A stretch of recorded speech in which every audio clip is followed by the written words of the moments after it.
অন্বেষার রান্নাঘর থেকে মটর পনির রেজালার tasty tasty recipe নিয়ে আজকে আমি হাজির। চটপট করে দেখে নাও বন্ধুরা, আর নোট করে নাও ঝটপট করে। এদিকে আমি সাদা তিল, চিনি, জিরে, কাঁচা লঙ্কা, মগজদানা, আদা, টমেটো নিয়েছি।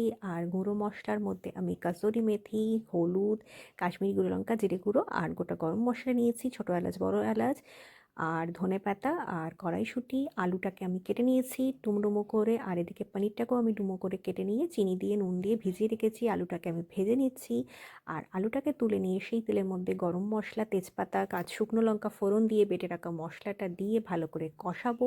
আর বাকি মশলাটাও আমি অ্যাড করে ভালো করে কষাতে থাকবো যতক্ষণ না মশলার কাঁচা গন্ধটা চলে যায়।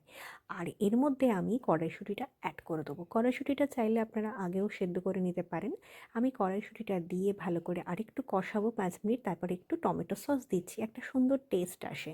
আমি ভালো করে মশলাটা কষাবো।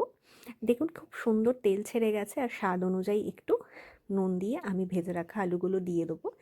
এটাকে আমি 10 মিনিটের মতো ভালো করে কষবো, যাতে পুরো ফ্লেভারটা আলুর মধ্যেও চলে যায়। আর আমি এদিকে ভালো করে দেখুন কষানো হয়ে গেছে, খুব সুন্দর একটা কালার এসেছে। আর আমি পনিরটাকে দিয়ে দিলাম। পনিরটাকে আমি ভাজিনি, আমি কাঁচা পনিরটাই ইউজ করছি। আপনারা চাইলে পনিরটা ভেজে নিতে পারেন। আমি একটু ধনেপাতা আর গোলমরিচ গুঁড়ো দিচ্ছি, আর আমি একটু কাসুরি মেথিও ওপর থেকে দিয়ে দিচ্ছি। ভালো করে 5 মিনিটের মতো ফোটালেই আমার রেজালাটা রেডি। আমি একটু ঘি দিয়ে দিলাম।